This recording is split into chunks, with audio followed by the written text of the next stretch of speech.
La chlamydiose est une IST provoquée par une bactérie qui s'appelle Chlamydia trachomatis. C'est une des IST les plus fréquentes. Elle se transmet par contact direct pendant des rapports sexuels non protégés, que ceux-ci soient génitaux, anaux ou oraux.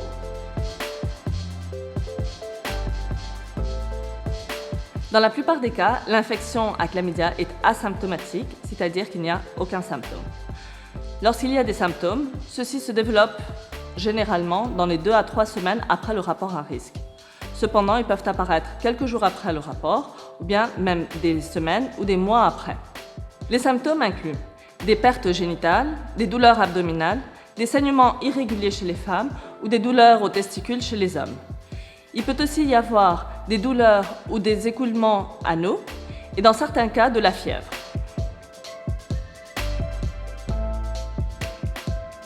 Chez les femmes, l'infection à chlamydia peut se répandre vers l'utérus et les trompes, en provoquant une maladie pelvienne inflammatoire.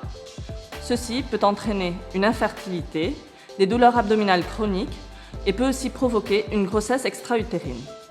Chez l'homme, l'infection peut provoquer une inflammation de la prostate, une prostatite, des testicules ou de l'épididyme, ce qui peut être à l'origine de problèmes de fertilité.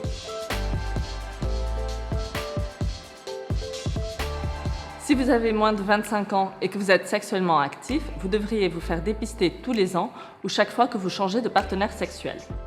Si vous avez des symptômes qui suggèrent une infection à chlamydia, vous pouvez faire un test immédiatement.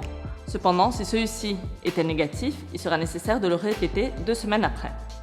Si vous n'avez pas de symptômes et que vous avez eu un rapport à risque, vous pouvez faire le test pour dépister la chlamydia 2 semaines après.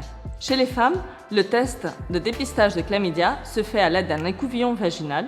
Chez les hommes, ça se fait à l'aide d'un échantillon urinaire. Si vous pensez avoir une infection à chlamydia, vous pouvez vous faire dépister dans un centre de dépistage Cégide, chez votre médecin traitant, ou vous pouvez aussi nous contacter à travers votre compte Zava afin que nous puissions vous faire une ordonnance pour vos tests. La chlamydia se guérit la plupart des fois avec un traitement antibiotique par voie orale. Le traitement peut varier avec la sévérité des symptômes. Il est important de traiter l'infection pour éviter les conséquences que celle-ci peut avoir dans le futur. Et il est important aussi que vous en parliez avec votre partenaire sexuel afin qu'il ou elle puisse être traité également.